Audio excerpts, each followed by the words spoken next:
Selamat siang, Kanita Gunawan. Terima kasih telah hadir di Adore Dental Clinic. Selamat siang. Terima kasih atas kepercayaannya melakukan perawatan di klinik kami. Hari ini kita di Adore Dental Clinic akan berbincang-bincang sekaligus juga berdiskusi dengan Dr. Gigi Dani selaku dokter gigi estetik di Adore Dental Clinic yang akan memberikan treatment plan untuk Kak Nita. Yap. Nah, kira-kira nanti Kak Nita ke depannya mau diapain sih? Silakan, Dokter Dani. Sebelumnya, Kanita apa sih yang Kanita keluhkan untuk masalah estetik gigi kakak? Boleh di-share sedikit kepada kami? Maksudnya mengeluhkan, sebenarnya aku tuh orangnya cukup perfeksionis ya kalau Yes. untuk gigi. Aku tuh nggak suka gigi aku ada kayak noda satu yang pertama, terus ada lubang, terus aku pengen gigiku tuh rapi gitu aja sih. Jadi makanya setiap 6 bulan sekali aku pasti selalu bersihin karang, terus ngecek misalnya namanya sela-sela kan pasti ada makanan yang kadang kurang bersih, tinggal tidur, ada yang lubang nggak dan lain sebagainya. Itu pasti 6 bulan sekali aku lakukan sih. Oke. Tapi untuk masalah estetik concern berarti atau masalah estetik, Kanita orangnya sangat Ya, pay attention betul. sekali untuk hal itu. Oke. Selanjutnya hari ini kan Kanita sudah dilakukan Adore Dental Effort Styling, jadi pembersihan karang gigi. Betul. Nah, dari Dokter Dani mungkin setelah melihat kondisi giginya dari Kanita, kira-kira treatment plan-nya bagaimana kan? Sebelum kita go for estetik kan kita harus ngomongin healthy dulu, karena estetik itu kan nggak hanya sekedar estetik tapi dia harus kondisi sehat dan juga fungsinya harus baik. Itu salah satu yang harus ditekankan dalam dokter gigi.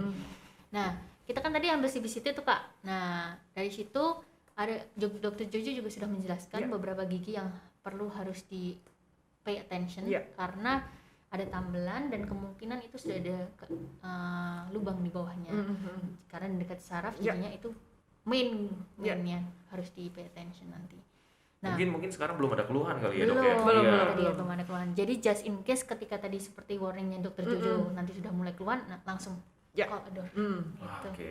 Itu jadi kayak ditambal ulang atau di apa tuh namanya, Dok? Biasanya kita perlu perawatan syaraf dulu, baru karena sudah deket syaraf, baru nanti ditambal. Oh gitu. Oke. Oke. Ada lagi kah selain dari itu, Dok? Ada masalah estetiknya pasti. Oke. Oh, itu dia. This is the biggest part, I think. Kanita ini hanya dummy. Biasanya saya tidak suka melihatkan ini ke pasien karena ini hanya sebuah desain. Kan orang arsitek itu kan biasanya ada gambar blueprintnya kan, dan kita kalau misalnya klien itu kan nggak bisa ngelihat blueprint kan, dia hanya bisa ngelihat 3D langsung dan experience langsung. Nah ini sebenarnya blueprintnya aja, jadi kita nggak bisa istilahnya kakak untuk ngelihat kakak mau jadi apa itu, karena kita sangat thankful for digital dentistry. Jadi sebelum kakak untuk sign untuk treatment, biasanya kita udah ngelihat dulu, kakak akan lihat, oh I will spend my time, my apa lagi ya? Iya, my money, everything. Gue mau jadi apa sih? Nah itu paling penting. Jadinya sebelum go into treatment kita mau kasih lihat dulu, oke? Jadi ini hanya blueprintnya aja, oke? Ini kakak sebelum, nanti lihat di screen ya. Oh sorry. Jadi kakak ini sebelum di treatment, ini saat ini kondisi saat ini. Kalau kakak lihat, kakak itu kan smile-nya cukup simetris, left and right. Tapi apa sih yang nggak simetris? Ternyata adalah rahang kakak. Jadi atas itu lebih atas kanan itu kanan lebih naik dibandingkan yang bawah. Betul. Jadi otomatis proporsi gusinya akan kelihatan yang sebelah sini karena dia align-nya turun, karena di mana gigi posisinya gusi juga akan mengikuti. Gusi naik juga gigi akan naik. Gigi turun, gusi juga akan turun. Nah, karena kakak itu sangat memperhatikan estetik, kita kan pengen selalu ada ruang untuk kita improve. This is very nice, this is very good, but there is always room for us to improve. Jadinya kita ingin bikin semuanya itu very very natural tapi juga simetris. Sebenarnya kalau 100% simetris kan enggak. Tapi kita masih ada ruang untuk improve estetik kakak. Untuk istilahnya bisa senyumnya itu bisa sama lebih lebar maksudnya. Oke. Nah, itu kedua. Itu masalah lebarnya itu ini nomor 2, itu nomor 1. Nah, keduanya adalah ketika kakak senyum kanan dan kiri itu masih ada kita bilang buccal corridor space. Itu jadi ini masih ada space-nya. Sebenarnya orang itu senyum harus full. Sorry to say, ketika kita senyum, jadi pipi itu antar gigi dia harus full. Rapat. Mostly. mostly ya itu sebagai guideline yang orang-orang estetik yang kita sudah pelajari, dia harusnya full. Nah sebenarnya ini ada space-nya, jadi ada black karena seperti shading-nya di situ. Sedangkan kita pengennya untuk full. Kenapa harus full? Karena untuk lebih istilahnya senyumnya kan lebih lebar, nggak lebih kecil kan, harusnya kan pipi gigi itu kan ngisi pipi full gitu. Nah ini terlalu banyak space, jadi kita bisa fullkan di situ. Nah ini adalah blueprintnya kurang lebih, jadi kita mau ngisi, tapi kakak nggak jangan lihat ini ya, ini sebagai guideline kita untuk ke depan gitu. Kakak juga suka gigi kelinci kan? Iya. Tetapi aku bilang ini terlalu panjang, sehingga kita akan bikin proporsi yang tepat untuk kakak. Nah untuk proporsinya seperti apa itu nanti kurang lebih kakak kasih kita waktu sekitar 2 minggu. Kita akan namanya mock up.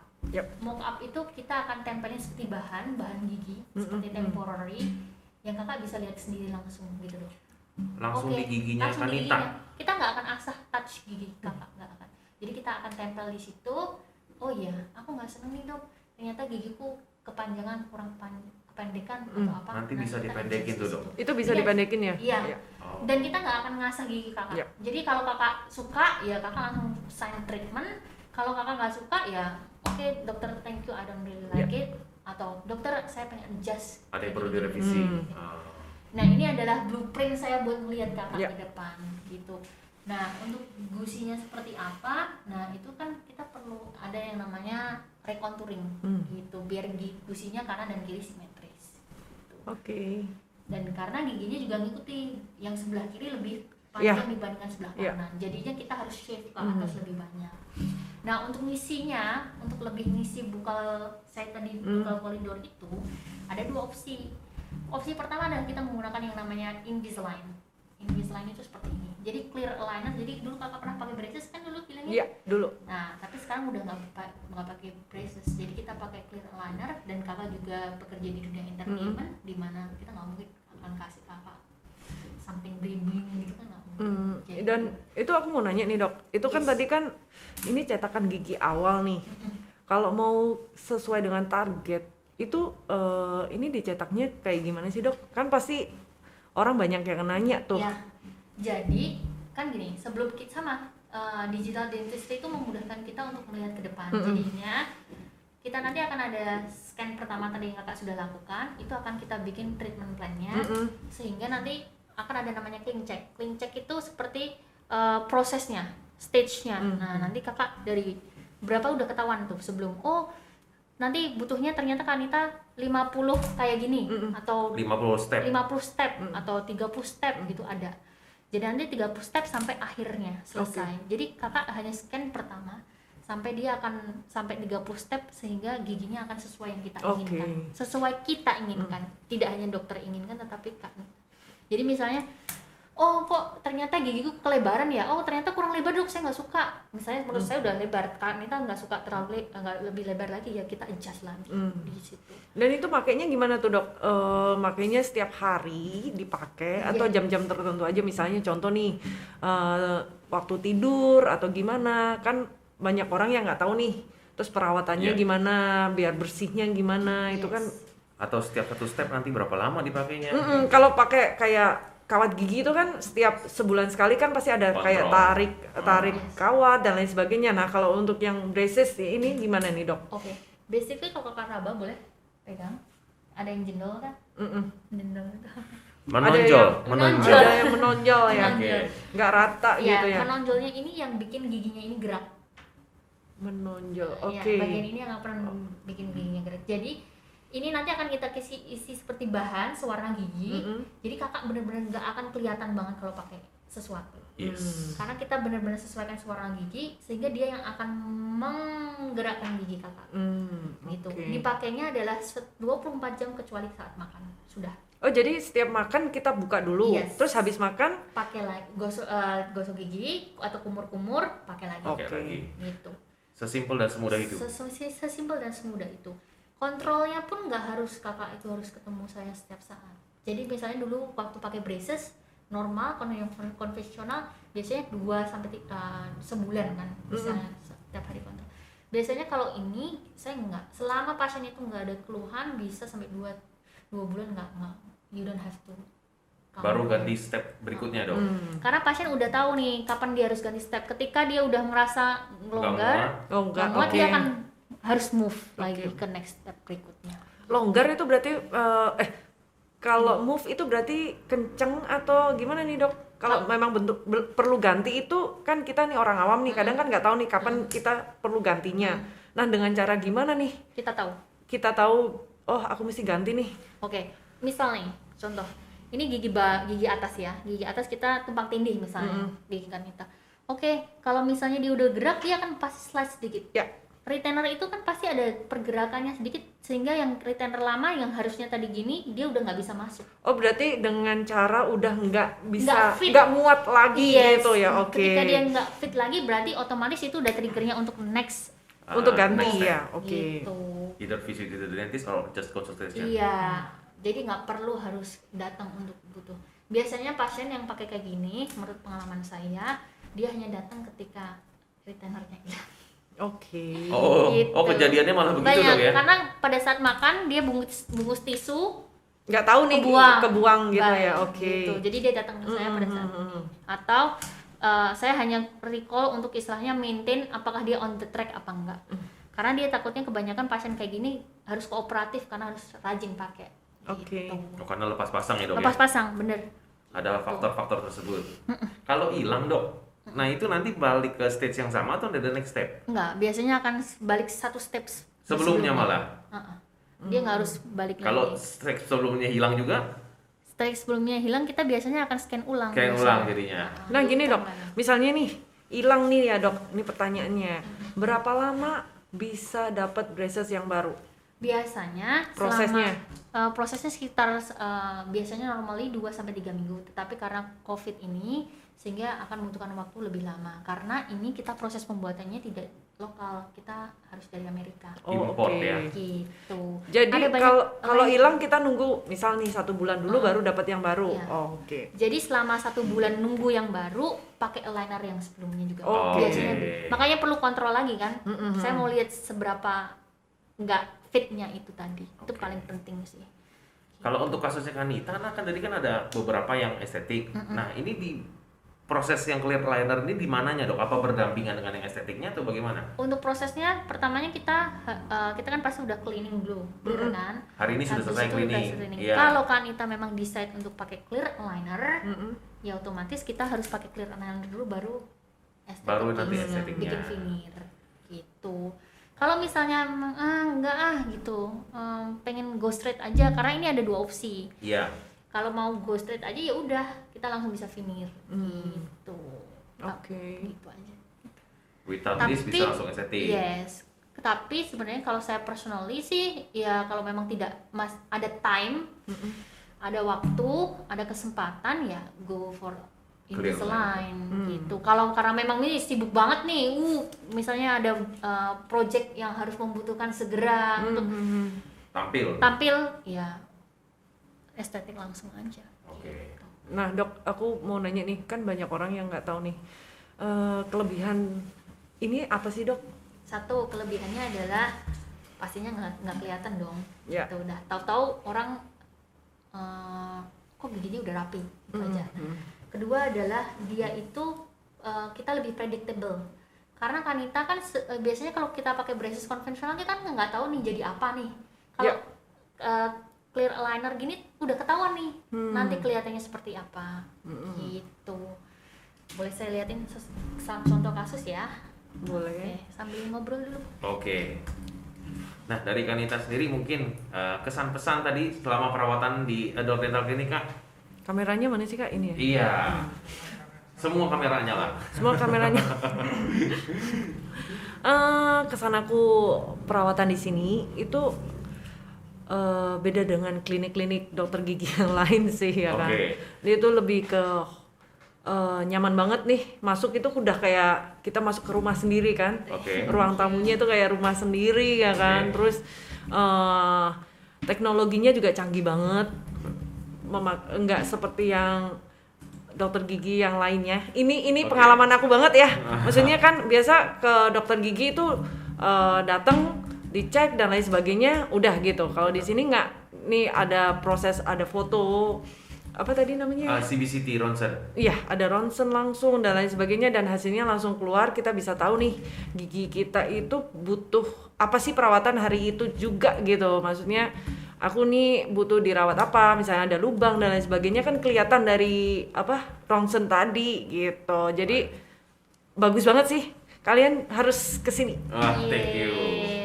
Nah, for information juga dok, jadi karena kita di sini tuh tim, jadi memang kerjain tuh masing-masing, jadi spesialis. Misalnya dokter Dani nih, dia bagian estetik. Kalau dokter Jojo tadi bagian family dentistry-nya.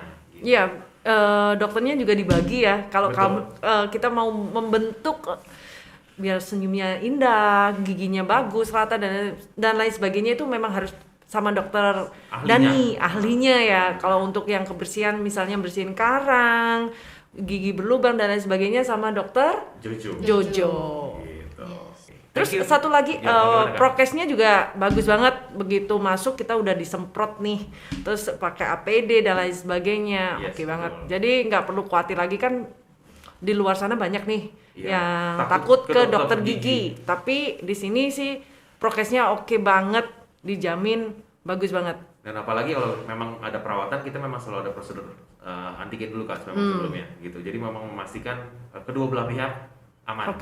Gitu. Meskipun dokter ataupun pasiennya. Dari Kanita sendiri mungkin dulu pengalaman ada nggak sih ke dokter gigi sampai takut?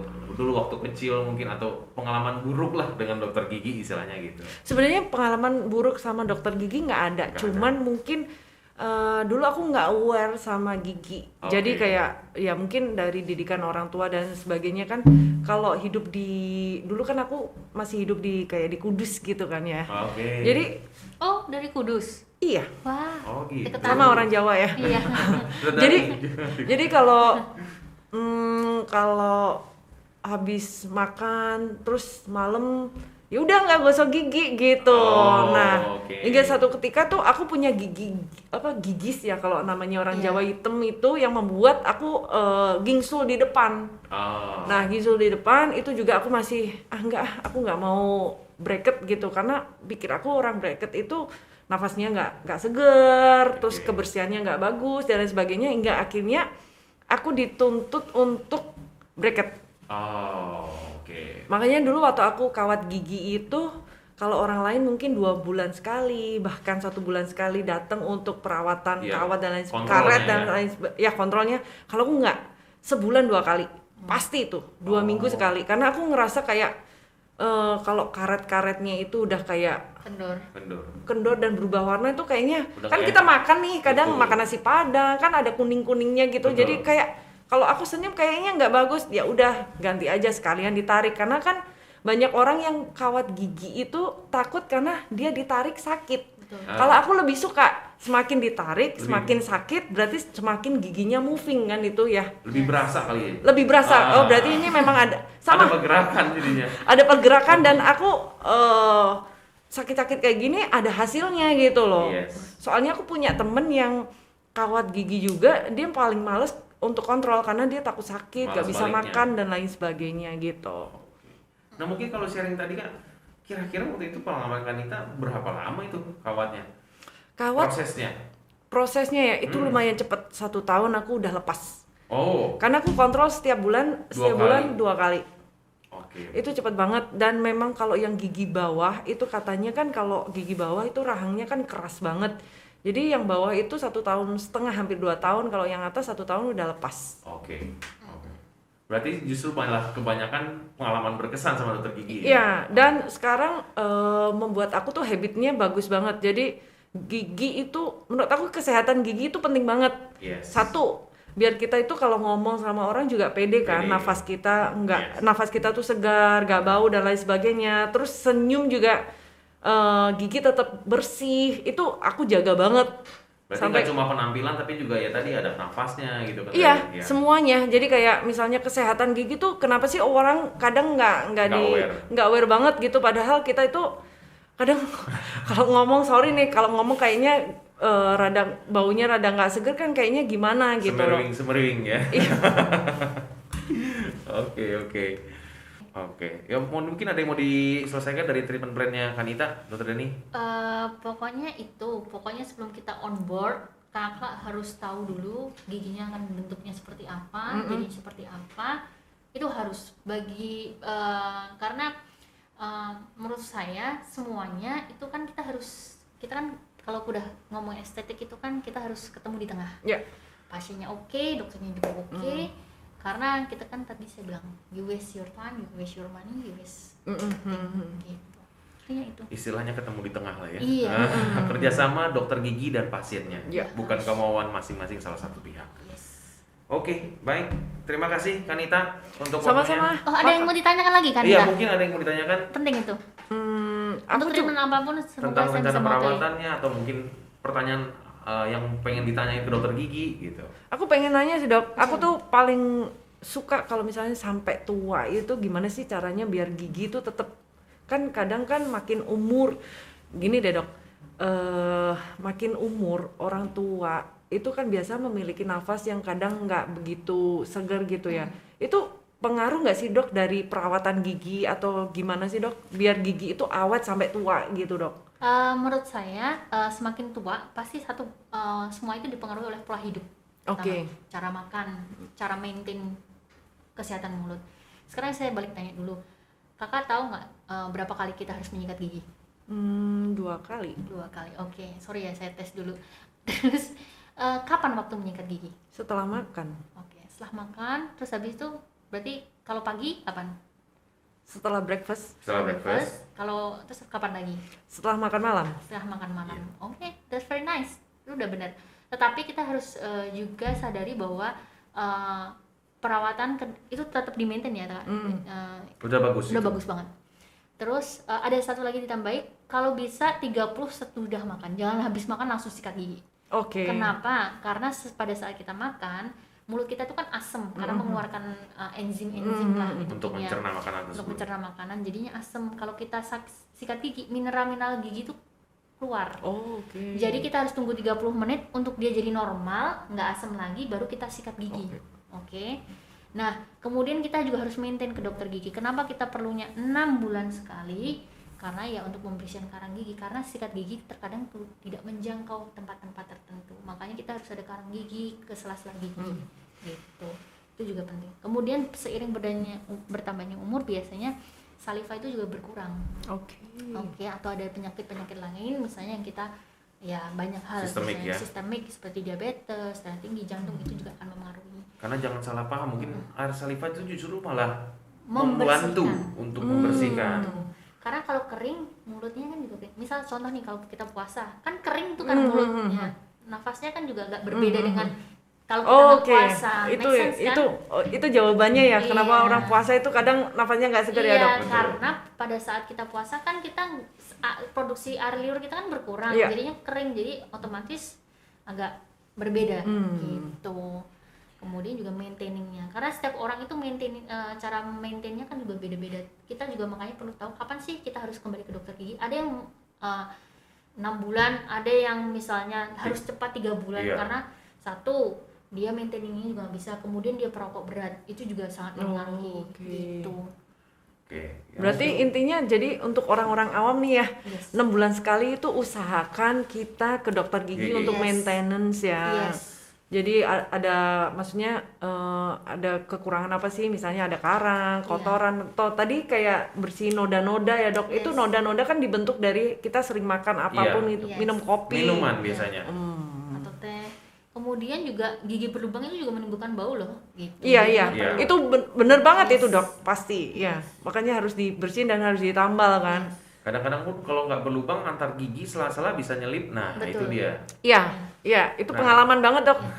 Aku sekarang itu banyak banget orang yang nggak tahu dental floss. Iya, betul. Karena taunya tusuk gigi pasti. Iya, taunya tusuk gigi. Dan kalau nih banyak orang awam yang nggak tahu nih dok, kita kadang kan gosok gigi nih dok, belum tentu bersih di sela-selanya dong dok. Iya. Pasti harus dibersihin dengan dental floss baru kita bisa bersih dan dikumur-kumurin lagi pakai Listerine. Betul. Nah itu sebegitunya aku tuh dok. Iya. Iya. Oh, it's a great habit already. Iya. Oh. Tapi yang perlu dikoreksi, Buat obat kumurnya kumur. cari yang non alkohol. Oh, iya, iya. Non alkohol. Karena Itu Listerine lebih itu kan baik. alkohol. Oh, Kenapa? gitu. Ada kandungan alkoholnya. Karena kalau alkohol itu kan bikin mulut kering. Oh, gitu. Berarti jadi yang non alkohol kalau non bisa. alkohol tuh kayak Colgate. Banyak pilihan Banyak. dari banyak produsen, Oh, iya. jadi ada yang pilihan yang nol alkohol yang lebih baik. pokoknya dipilih lah yang non alkohol gitu Kalau ya. nggak ada, cari yang konsentrasi alkoholnya paling rendah aja. Betul. Karena di sini kayaknya nggak banyak ya. Iya. Gitu. Kalaupun ada yang ada alkoholnya, kita juga tidak sarankan tiap hari. Heeh. Oh, oke. Gitu. Jadi dikurangi intensitas berkumurnya. Yes, betul. Karena nggak selamanya itu kan kita obat kumur itu juga ada cara pakainya gitu, nggak yang lebih baik tuh kita diemin dalam mulut dulu sambil nonton TV 2 sampai jangan langsung bye gitu. Oh, oke. Karena dia harus penetrate itu apa ya mas? Maaf. butuh waktu gitu ya. Iya, Dok? Butuh waktu ya. untuk Oh, Proses oke. Gitu, bekerja, prosesnya. proses Jadinya bekerjanya. harus 2 sampai 3 menit baru dia keluar. Jadi kayak misalnya kita minum obat kumur, dikumur-kumur, dibuang itu juga percuma ya, Dok? Iya. Oke. Lebih baik kita kayak bahasanya ngerendam gitu loh. Iya, iya, iya. Jadi Iya. akan lebih efektif banget. Oke. Gitu. Termasuk ya sesimpel hal sikat gigi. Biasanya kan kita cepet-cepet ya. Nah itu kalau sebenarnya sih nggak boleh cepet-cepet, pasti ada waktunya. Ada Nih, nafas Dok, nih pakainya. pertanyaan nih, Kak. Sorry Ah. aku potong nih. Nah, sikat gigi itu butuh waktu berapa lama sih yang benar, Dok? Ada yang bilang 2 menit. Itu benar nggak sih, Dok? Itu memang rata-rata 2 menit, tapi kembali lagi 2 menit saya dan Jonathan atau Kanita kan berbeda. Oh, oke. Karena tergantung bagaimana cara kita menyikat gigi, kemudian kompleksitas gigi kita. Kan kalau orang berjejal pastinya lebih Lebih sulit. harus hati-hati dong. Oh, oke. Yang Maintaining-nya. giginya maksudnya nggak rata. Iya, Nggak rapi, gitu. iya. Harus kesasa gigi. Apalagi kita tuh kadang-kadang menyikat gigi saking cepetnya terutama bagian belakang nggak kesikat. Iya, betul. Iya. Jadinya kita Malah itu jadi penumpukan makanan malah jadi karam gigi nanti. di belakang. Oke. Gitu. Dan menyikat gigi juga caranya harus benar. Takutnya kita menyikat baju sama menyikat gigi sama, itu nggak boleh. Nah itu dia. Nah, kalau menyikat gigi itu arahnya dari gusi ke gigi. Oh, dari atas ke bawah ya, Dok? Kalau kita gini caranya kayak nyikat baju, nanti gusinya Yang kalah gusinya. Nanti Oh, kalau berarti begini ya, Dok? iya. Iya. Diputer-puter boleh nggak sih, Dok? Boleh, itu Oh, massage, oke. tapi nggak boleh yang gitu. Nah itu, Dok, banyak orang yang nggak tahu Nah. edukasi kayak gini nih, Dok, yang harus harus dikasih tahu ke orang-orang juga gitu. Kadang aku juga kalau buru-buru gini-gini aja gitu, Dok. Nah, kalau itu udah ada kan Ita, masuk di IG Instagramnya Adore Dental Clinic. Oh iya, kalian Gitu. harus nih coba masuk ke ini ya podcastnya ya. Iya. Di Kita Instagram juga ada, di YouTube juga juga ada. Lengkap. Gitu. Gitu info-info. Oke, kalau gitu terima kasih Kanita waktunya sekali lagi. Terima kasih Kak Jonathan. Iya. Terima kasih Kak Dani. Yes. Juga Dokter Jojo satu lagi yang sudah menangani Iya. Nggak ada di Kanita sini hari ya. ini. Betul. Sampai berjumpa lagi, sehat terus untuk keluarga juga salam. Saya juga Kak. Terima kasih. Sehat-sehat. Terima kasih.